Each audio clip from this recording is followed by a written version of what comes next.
Yeah, yes, please. Yeah. Hi, Israel. Today is my pleasure to have Yes, conversation with you. morning. Hi. And the first question is, what is a good musical Yeah, composition same for here. you? Pleasure, mine. Wow, what is a good music composition?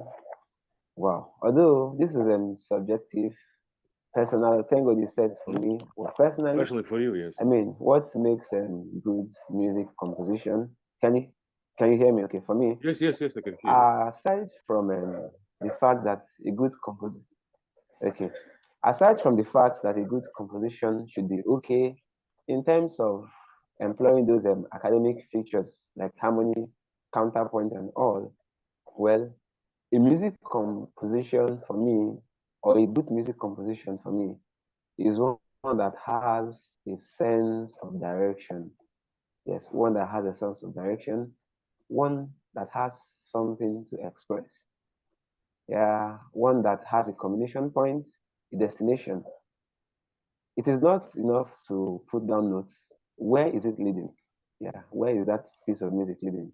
And of course, a piece of good music or composition for me is one that takes the listeners to a journey, takes them on a journey. Because at the end of the day, if a piece of music is not striving to express something, then it's not music. This is just a set of sounds fooling each other or a set of some random notes on page of papers. So, but if the composer really puts together these notes to conjure up moods or an emotion, or I mean, then for me it is a good composition. A good composition is one that takes the listener on a complete journey. And that is what a good composition is for me. And can you just give one example of last from the last pieces which you have heard, not yours, but others, which have this Okay, not mine. quality? I mean, yeah, I mean, I enjoy Bach. I enjoy Bach, and I enjoy Beethoven a lot. Yes, I enjoy Beethoven. Listening to some of their toccatas, some of their sonatas. I mean, you feel that. Of course, we all know the story of Beethoven and how he expresses his moods in them.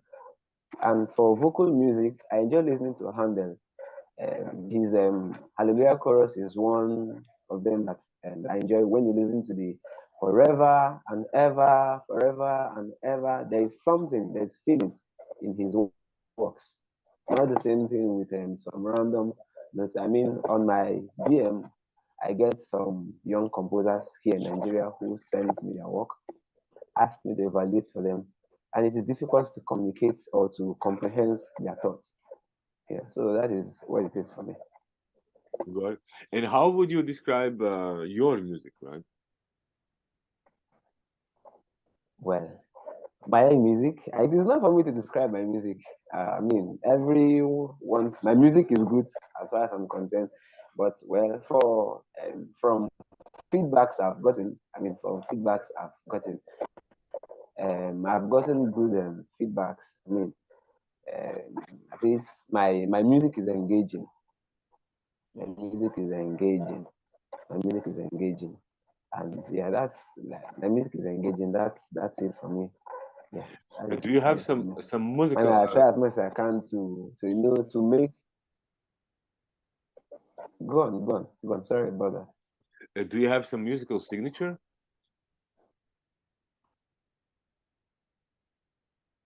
Not really. I mean, although here in Nigeria, I'm more like a classical composer. We are no longer in the Baroque era. We are no longer in the classical or Resonance era. So I think I still maintain that Baroque period.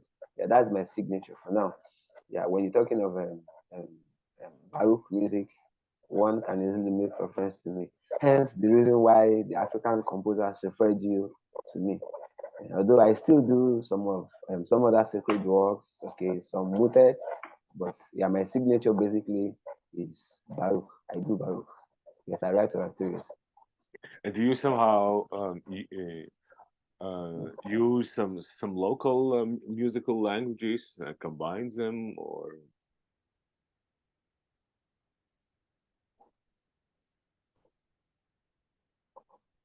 I didn't get that. I didn't get that. yes? So you are in Nigeria, right? In Nigeria, right? Yes, I am. Yes, I am. So are you just using in your music? Are you combining it? Is this Baroque style of music with some local Nigerian music, or Oh, okay. Mhm. Okay. Now, the African music is purely a tonal music. So, in as much as we try to employ compositional techniques such as counterpoint and the rest of them, remember earlier I said I don't actually have a signature. I write depending on the theme I'm writing on. If I am doing locals like Nigerian composition, for example, Nigeria is a multilingual society that has different dialects. So I have to write song that reflects the people's tradition. I understand the people's locality, their drum beats. I express the people's culture in my compositions. I mean, I actually can be writing a Yoruba song, for example. Yoruba is a language, a dialect here in Nigeria. I can't be writing a Yoruba song, for example, and I'm employing an Igbo compositional technique. If I'm writing a few local songs, I follow the rules. Of course, one of the rules of writing local songs here is tonality, because a wrong note might give you a different meaning. So, first and foremost, you must understand what you're writing, then know the basics. Okay, what are the guiding rules of? So I actually obey those ones. Then if I'm doing a pure classical work, an English work, for example, then I follow the rules. So I write depending on what I want, and that is what Adam Smith teaches in economics when he teaches what to produce, for whom to produce, how to produce. So if I'm doing Baroque, for example, I know the ground principles of Baroque. If I'm doing classicals, I know how classical works are being written. If I'm doing hymns, there are rules governing hymns, so I obey them. That is why I can actually say I have a signature. Handel wrote Messiah. He also did Judas Maccabeus. He did Saul. So they have different themes. So that is how I write as well. So I write depending on the theme or subject I have. got it? Yeah, that's it. And what kind of themes or subjects you develop most frequently in your pieces? Come again. Uh, what topics or themes you are more keen to explore in your pieces?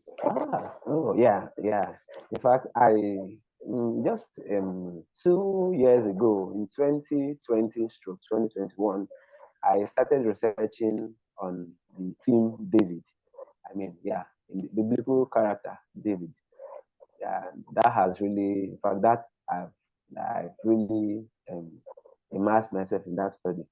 Like David is one biblical character I've written a lot on, and I'm still writing more on him. I've been able to finish one storyline, the first part, then I'm just writing the second part of it. Of course, last week I started researching on the theme Abraham. So I'm doing an oratorio on Abraham, which I hope to finish latest by March next year. Yes, But got it. presently, David is my theme. David, I've written on David. And why David? How you choose that theme? David in the Bible, like from I did Handel did not write anything on David. Handel them wrote on Saul, um, Israel in Egypt, and the rest of them. So I was actually immersed. Like the story David is one of my favorite Bible story, and since no composer has written on that, I I delved into it. So I started from the rejection of Saul, how God told the prophet Samuel to tell um, King Saul that he no longer need of his service since he refused to destroy the Amalekites. So I wrote from there to my part one of the oratorio ended where the David killed Goliath. So the second phase of the oratorio is from where the Israelites were praising God through David, where they chanted Saul slayed his thousands and David slayed his 10,000s. So I've been able to rise from that point to the death of King Saul, where David has to cry in how art the might be fallen. So I've gone that far. I've gone that far. Good. And how you compose? How you start and what kind of stages you go through? Okay, the stages of my composition. Okay, that is my process of composition. Yes. Well, yes, I really like to greatly immerse myself and research about the text, even before thinking of the pitch. Like I get my words, I research a lot. I make researches, I get different sources to research about what I'm writing on. So first, I research a great deal about the subject I'm writing on. Then I research about the materials needed, such as compositional techniques. I write down my ideas. Yes, I've always put down my ideas. Then I think of what the piece is supposed to achieve, the intention, the mood, to conjure up what I actually intend to communicate. Then I write. I always have my audience or my listener in mind. I have a picture in my head. Okay, what I want to write? Who are my listeners? Very recently, that was in 2021. When I premiered my oratorio, I wrote one of the songs I have there is "Sorrow in My Heart." Everybody in the concert hall had some sort of emotion as I actually made them cry. Every single person in the hall cried because I had that intention in mind. I actually created that mood. Then at some point, I created a comic relief for them. So when I'm writing, I have my composers in mind. I have my audience rather in mind. I have my audience in mind. I conceive every ideas. I put down all my ideas even before writing. So that's what I do. Then eventually, I actually put down my music. Then as they come, I put down my thoughts as they come. Then later on, I begin to modify them. That is what I do basically. And how your music changed, right, in last, let's say, 10 years? 10 years, okay. And my music, well, I am not the person I was last in the last 10 years. Of course, the same thing applies to you. You've actually gone through a process. The things you know today, you don't know them. You probably didn't know them in the last 10 years. So, and that has also affected my musical sense. In the last 10 years, I did more of both motets. I did more of hymns, and today I write oratorios. I do operas. So that has really changed. And what has changed my music is simply the fact that I have grown in terms of how I perceive music. How I perceive music has really changed, and that's as a result of my human maturity. My musical sense has really grown. So that has also changed my my music. Yes. Yes. And how how if you would be a female, would your music would be different? I didn't get that. If you would be a female, not man, right? If you would your music would be different. Not at all. Not at all. Nothing will change. Nothing will change. Nothing will change. I have a lot here in Nigeria.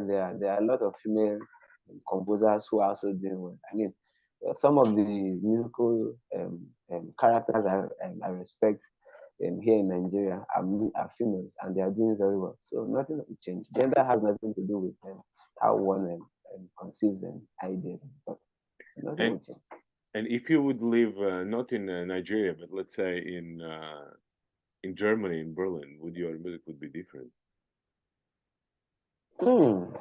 Yeah, yeah, that would be different. I have someone, a German friend of mine. He's a composer too, Rena Bastek. Rena Bastek, yeah, I respect him. He's a very good composer as well. No, we actually every human person does things based on what he knows and how it affects the environment.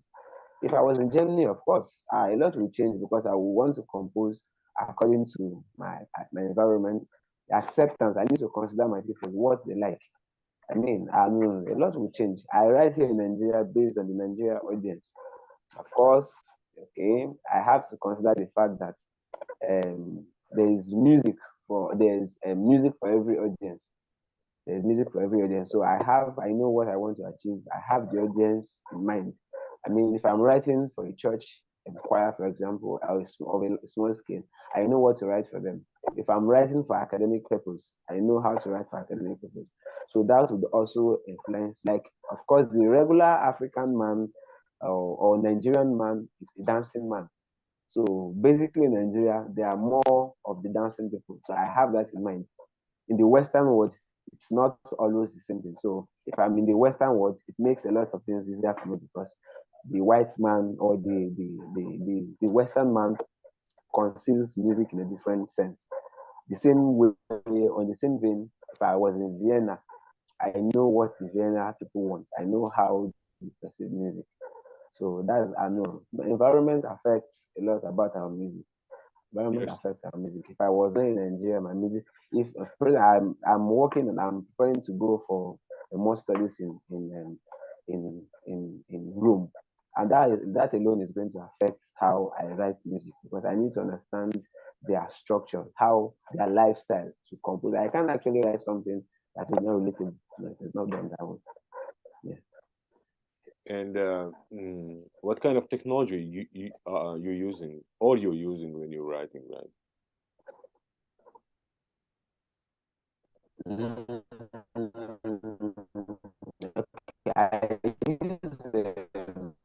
I use MuseScore, then Sibelius. Yes, I'm proficient with MuseScore, then Sibelius. Those are the technology I use for writing. Yes. And Max SP or Ableton Live?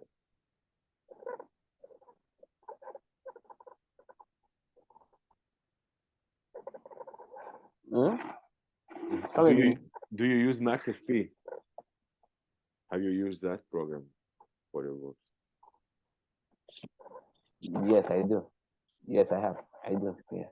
And and what you fear as composers the most? Mm.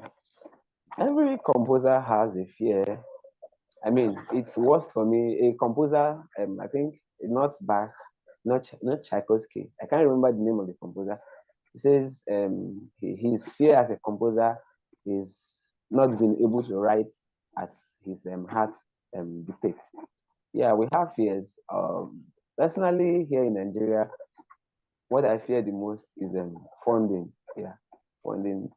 I am limited to a lot of things. Yes, I sometimes I am discouraged when it comes to writing because classical music is very expensive. So whenever I'm writing, I have this fear of do I have the necessary funds to go into this project? Like yeah, funding is the most. I mean, since there are nobody, we don't have that organization or that body that's that that sponsors my kind of music. Yeah, I mean, like that. That is a very big fear for me. Most times I look, okay, is it a waste of time? And do people still listen to classical music, my kind of music? Do I have the necessary funding, especially when it comes to orchestra? Can I pay them? So that has just been the biggest fear I've had. That's just the fear I have. The fear is the funding for me. Being able to fund my music has always been the fear for me. Mm, yeah. And why do you still compose? Why? I still compose because my heart still beats. I mean, I still beat, I conceive ideas. I still compose because I'm not limited to my environment. I'm not limited to my environment. I don't know. Music takes us where words cannot go. So I compose because I'm still alive. I compose because I am able to write down my thoughts. I compose not because people of this generation or this era do not truly value music. I mean, I compose because long after my days are gone, I will be remembered for something. History will not forget me. So that's why I still compose. I compose because I still have audience. I compose because I still have those who get inspired by my works. So that is because the only way or the major way I communicate my thoughts is through music. When I'm happy, I put them down. When I'm sad, you see them in my work. Of course, you are familiar with Beethoven. Beethoven's mood are seen his work in his works.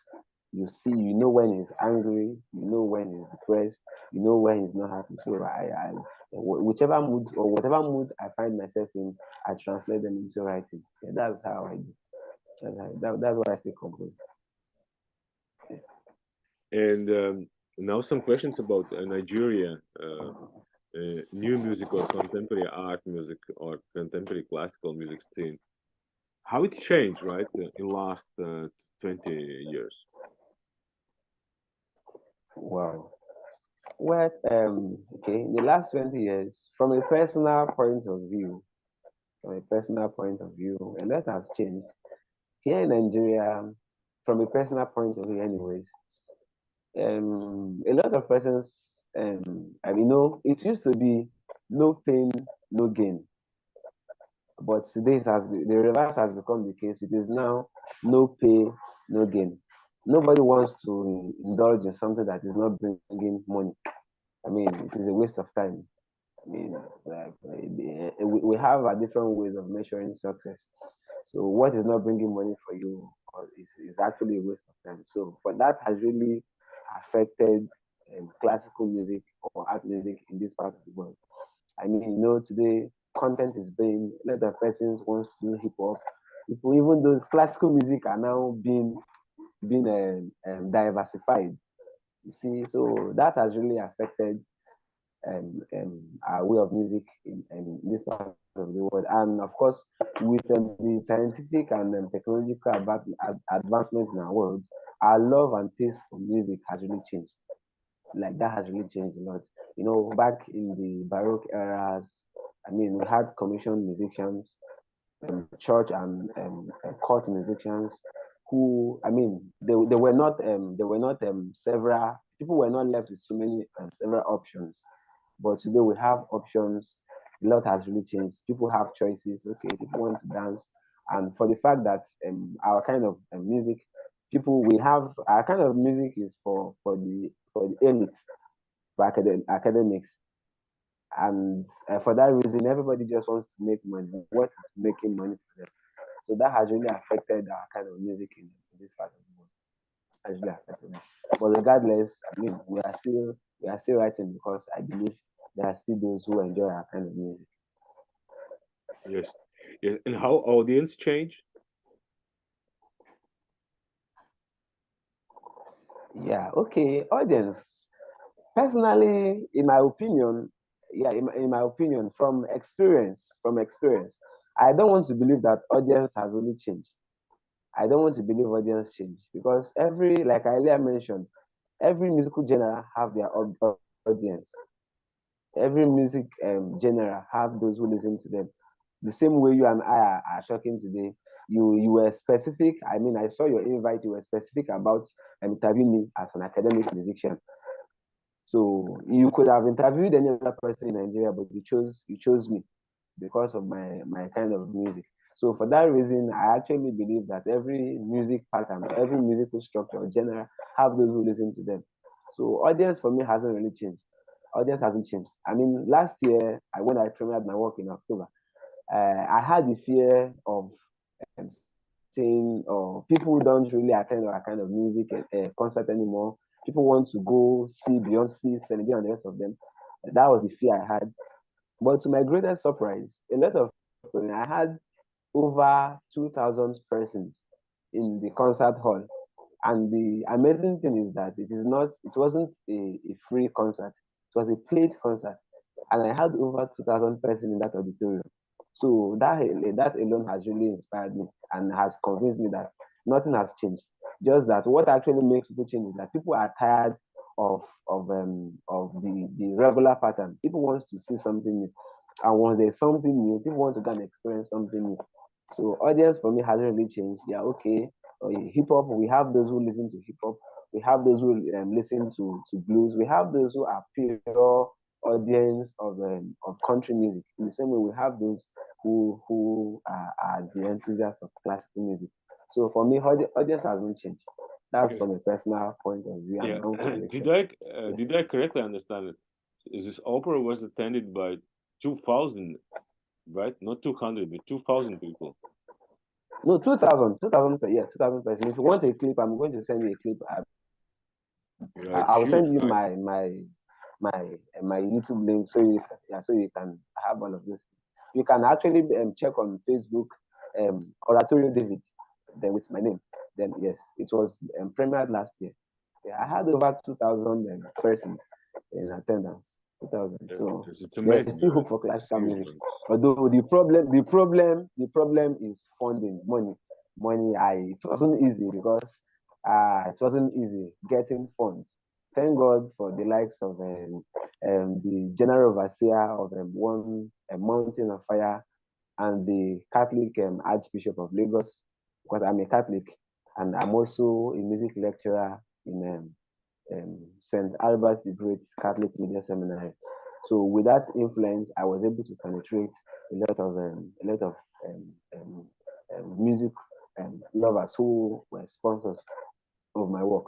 So, but for smaller composers, it is not easy. It's not easy. So, my influence on how I've taught people, several people I've taught really helped and made that come true. And people are still, in fact, guys are asking when I'm doing the next one. And this answers the question of fear. You talked about fear. Getting money to do these things are not easy. Getting money to do it is not easy. So Yes. if I have sponsors, I'll be. I mean, if I have sponsors, I will be inspired to write more. Yeah, so that is it. And what are the main trends, right? The main trends in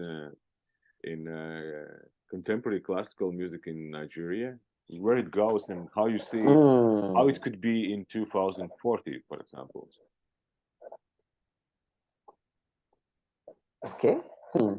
You know, the trend is same thing everywhere. I mean, in the 2021, from 19th century to the 20th century, a lot has changed, and the Nigeria is not left out. Nigeria is not left out. It boils down to what I had earlier said. A lot of persons feel like following up with the trend. I mean, there were a lot of good musicians I enjoyed back in the days here in Nigeria, the likes of Cobams, the likes of the Banj. But today, they actually feel that the audience, the market has changed, and they feel the need to actually move with trends. That has really affected our music. And yeah, today, for me, content is big. Content is being. People just want to dance, and nobody wants to think anymore. In the years, I enjoyed the likes of what is his name, Bob Marley, when he composed "Emancipate Yourself from Mental Slavery." I mean, we had music that served as voice of caution. A lot of music served as voice of caution. The reverse is the case today. You can actually get or make sense or sentence from the kind of music we enjoy today. I mean, people just want to dance. People just want to dance, regardless of the content. I mean, we all see social media today. Everybody is shaking their bum bum. I mean, genital organs are just there. Yeah, and I have fears. I have fears. My fear is in the next 10 years to come. I mean, with the kind of film, with the kind of music we have today, I have fear. I have fears that classical music or not just classical music, even the pop music will stand. I know personally, I feel their music will not stand the test of time because we have academics and people who still appreciate good music. But the kind of things we have today, mm, Got it. And last question: what is the role of contemporary classical music in Nigerian society? What roles? What role it has? ah, well, it is basically for educative role. I mean, you cannot downplay the fact that if you're talking about real music, you talk of classical music and contemporary music. It has really, I mean, if you're a classical musician, you have this edge in the society. You are respected. There is this respect that goes with. Of course, we are in the festive period, Christmas period, Christmas in the air, and those classical piano or pianists, organists are making it now. They are making it more than the other musicians because everybody wants to do classical work. The role of classical music here in Nigeria is the educative role. The educative role. You can't talk of you being a good musician without having a sound knowledge of classical music. And that has really, I mean, it's something that one should be proud of. Yes. Yes, thank you very much, Israel, for this conversation. Thank you very much.